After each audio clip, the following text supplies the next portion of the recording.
اینو میدونستی که انگلیس و فرانسه از زیر زمین اونم وسط دریا به هم متصلن؟ این اتصال از طریق تونلی به اسم مانش ایجاد شده و قسمتی از کشور انگلیس رو به کشور فرانسه وصل میکنه. طول این تونل 50 کیلومتره که 38 کیلومتر از اون دقیقاً زیر آبه. این تونل در بیشترین حالت خودش 75 متر از سطح دریا فاصله داره و یک شاهکار مهندسیه. تونل مانش از دو تونل بزرگ که برای عبور قطار سری و سیل و یک تونل کوچیک در وسط برای عبور خودروهای خدماتی و خروج اضطراری تعبیه شده.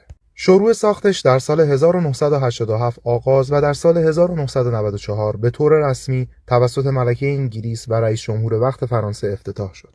دقت حفاری در این پروژه به قدری زیاد بود که دو کشور از دو طرف حفاری رو آغاز کردند و در نهایت با اختلاف کمتر از 1 متر به هم رسیدند. سرعت قطار در این تونل به 300 کیلومتر بر ساعت میرسه که نقش کلیدی در حمل و نقل مسافر و حمل بار و لوجستیک داره. بیش از 20 میلیون نفر مسافر هر سال از طریق این تونل سفر میکنن و بخشی از این سفرها به این صورته که خودروها به همراه راننده سوار قطار میشن و 35 دقیقه بعد به اون طرف مسیر میرسن.